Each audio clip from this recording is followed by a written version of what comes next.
Is the Timex Expedition Scout the most overrated budget field watch? I've got a feeling this is going to be a little bit controversial. Let's do it. The Timex Expedition Scout is an American watch that in reality is about as American as any other product you can think of that is mass-produced in China.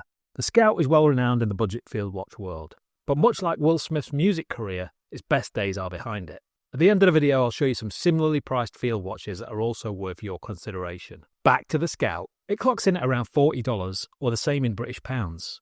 For your hard-earned pennies, you're getting a 40mm brass-cased quartz watch.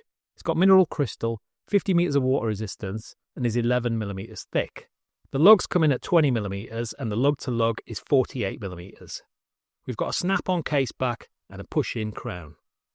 It also comes with the excellent indiglo backlight, which bizarrely isn't indigo. That's the spec out of the way. Let's talk about the design. The Scout looks like most other field watches. It has a functional dial design with both 12 and 24-hour Arabic numerals printed onto the face. It's a tried and tested dial design, and very few field watches deviate from this in any meaningful way. It also has a very small date complication, which is handy.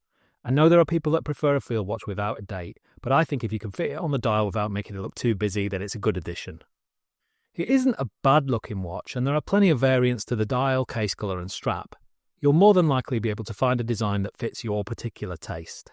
And although it isn't a bad-looking watch, I personally think that Timex have got better-looking models in their Expedition North and Solar ranges.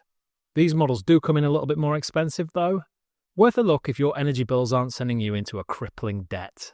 One of the main issues with the Scout is the fact that it's outdated in terms of its spec and construction. It's been left behind by the competition.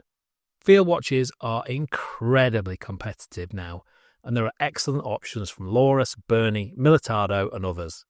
They're better spec than the Scout, and they look pretty good too. Now, maybe they don't have Timex's history, but Timex aren't exactly the same company that started in Waterbury back in 1854. But then, it's not all about the spec. Competition aside, there's nothing fundamentally wrong with the Scout. It's a decent field watch that does everything you need and nothing you don't need. It wears well on the wrist and it's cheap enough that you don't need to worry about it. And it's got the indiglo backlight. All you need to do is push the crown in and the entire dial lights up. Now, despite Timex's failings in other departments, this feature is still excellent. And what I particularly like is that it doesn't compromise the design at all. As a field watch, I think the Scout is a little bit too big, a little bit too thick, and a little bit too heavy. At 40mm in width and 11mm in thickness, it doesn't sound too big, but in reality it just feels wrong. I like my field watches to essentially be invisible on my wrist.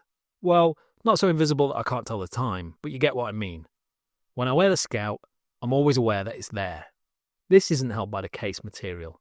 Let's talk about that case. It's made from brass. Odd, right? You don't get a lot of watches made from brass in 2025. In fact, even the word brass feels like it's from another time. Timex would likely say the fact it's made from brass is a nod to their heritage and not just a cheap material that allows them to maximise their profits. What's that smell? At the very least, decent competitors are made from stainless steel now, which is a better material than brass for a durable watch case. But a lot of brands have gone one step further and are using titanium for their cases. Yes, it's cheap titanium, but it's a serious step up from brass and it is far less susceptible to scratches and scuffs. The brass isn't great for soundproofing either. Anyone that has owned a Timex Weekender will confirm that. And although the Scout isn't as loud as the Weekender, it's still one of the loudest quartz watches I've ever heard. That's likely to be a combination of the movement and the case. Timex don't specify what movement they use, which means it's unlikely to be a good one. Here's the Timex on my wrist. With 20mm lugs, you're never going to be short of strap options, and the design tends to be pretty versatile. It's always pleasurable to try a new strap on. Oh dear God, I think that joke is a real low point for this channel. Jokes aside, it looks fine on my 6.75-inch wrist, if a little big. Why do we measure wrists in inches? I always think that inches should just be reserved for measuring... Sorry, I've gone off track.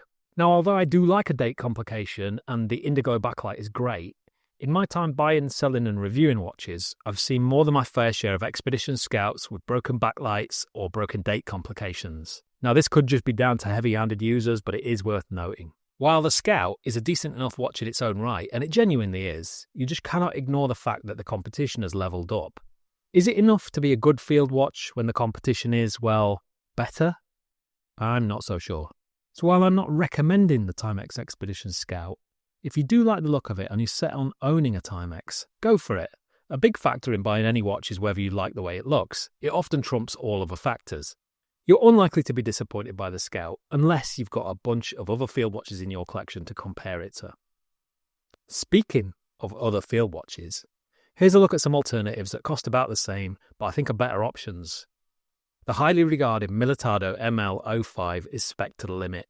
You get a 38mm case, sapphire crystal, 100 meters of water resistance and a VH31 movement inside. It packs a real punch for a little price. You could also consider the Lorus RJ655AX9.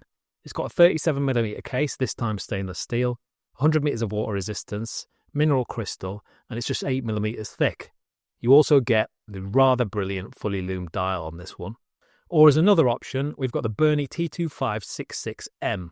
It's another titanium watch. This one is a take on the Seiko SNK 809, and it's another Spec monster. We've got a 38mm titanium case, sapphire crystal, it's 8mm thick, 50 meters of water resistance, and again we've got that VH31 movement. So that's it. That's my take on the Timex Expedition Scout. Do you agree? Disagree? Let me know in the comments so that I can try and force YouTube to start actually showing my videos to people.